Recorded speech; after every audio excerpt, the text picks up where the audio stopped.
మహేష్ గారు, బిందు గారు అన్నట్టుగా అప్పట్లో టీడీపీ మీ మీద కూడా ఇట్లాంటి ఆరోపణలు చేసింది. అమర్ రాజా కానీ ఇట్లా కంపెనీలు కానీ భయపడుతున్నాయి ఆంధ్రప్రదేశ్ రావడానికి అని చెప్పేసి మీ మీద ఆరోపణలు చేసింది అప్పటికి. అంటే దీనికి మీరు కూడా సమాధానం చెప్పాల్సి ఉంటుంది మరి.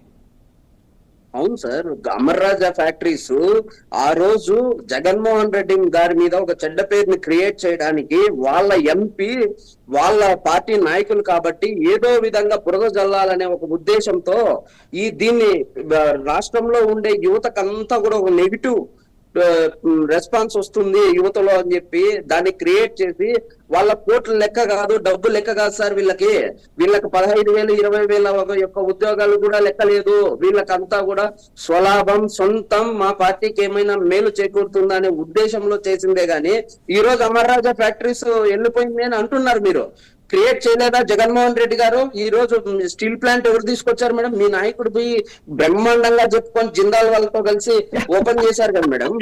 ఎవరు మేడం ప్లేయింగ్ చేసింది? దాదాపు 14 సంవత్సరాలు ముఖ్యమంత్రిగా చేసిన ఆయన, దాదాపు 14 సంవత్సరాలు మీ నాయకుడు ముఖ్యమంత్రి సాధ్యం కాలేదు. Kadapa steel plant madam, Kadapa steel plant, Vizag steel plant madam, Vizag steel plant అతి పెద్ద జోక్ మీరు చెప్తే.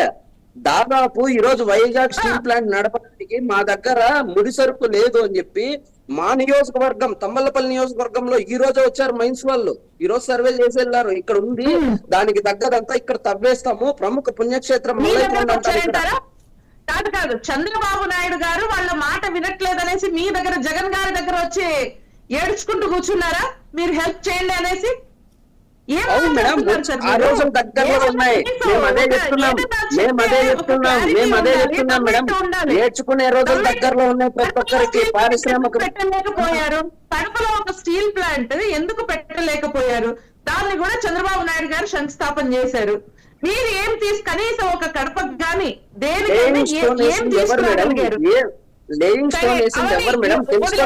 బాగుంటుంది madam. Kadapa steel plant laying stone వేసింది చంద్రబాబు గారా? చంద్రబాబు హయాంలోనా? చంద్రబాబు గారి హయాంలోనా? జగన్మోహన్ రెడ్డి గారి హయాంలోనా? లేదు. ఆయన భారతీయ సిమెంట్ పెట్టుకుంటారు, ఒక సాక్షి మీడియా పెట్టుకుంటారు, అన్ని ఆయనకి సంబంధించి ఐడియాస్ ఏముండవు మేడం. వైసీపీకి ఉన్నది ఒకే ఒక్క సాక్షి మీడియానే, సోషల్ మీడియా. భారతీయ సిమెంట్ లో అవన్నీ పెట్టుకుంటారు మేడం. ఛానల్ యువతకు ఉద్యోగాలు కల్పించారు మీరు చెప్పండి మేడం. ఉద్యోగాల మీద డిబేట్ పెడతామంటే ఒక గంట అయినా సరే డిబేట్ పెడతాం మేడం. గవర్నమెంట్ జగన్మోహన్ రెడ్డి గారి ప్రభుత్వంలో మేలు జరిగిందా యువతకి? చంద్రబాబు గారి ప్రభుత్వంలో మేలు జరిగిందా? ఒకవేళ ఇన్ కేస్ నేను వైస్ ఎంపీని, చంద్రబాబు గారి ప్రభుత్వంలో మేలు జరిగిందంటే నేను ఒక గంటలో రాజీనామా చేస్తాను మేడం. ఛాలెంజ్ చేయండి, ఇప్పుడు చేయండి. మీరు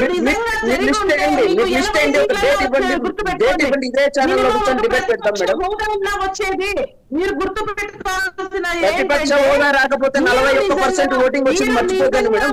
యువతకి మంచి చేసుంటే, మహిళలకి మంచి చేసుంటే, పరిశ్రమలు తీసుకొచ్చింటే, ఒక రాజధాని కట్టుంటే, ఒక పోలవరం కట్టుంటే, లేకపోతే ప్రజలకు సంబంధించిన ఏదైనా హైదరాబాద్ కి సంబంధించిన ఆంధ్ర రాష్ట్రానికి సంబంధించిన ఏదైతే అక్కడ మిగిలిపోయిన డబ్బులు కానీ జగన్మోహన్ రెడ్డి గారి ప్రభుత్వ హయాంలో పోలవరం పనులు చక్కచక్కగా లేకపోతే చంద్రబాబు గారి ప్రభుత్వ హయాంలో సాగుతున్నాయా? కూర్చోకూడదు. దానికి సరైన సమాధానం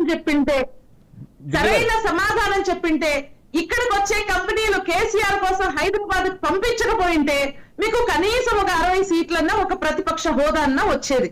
కానీ మీరేం చేశారు? మేడం, చెప్పండి. 2019లో మీకు వచ్చింది 23 సీట్లే. 23 సీట్లే. మీరు మాట్లాడద్దు.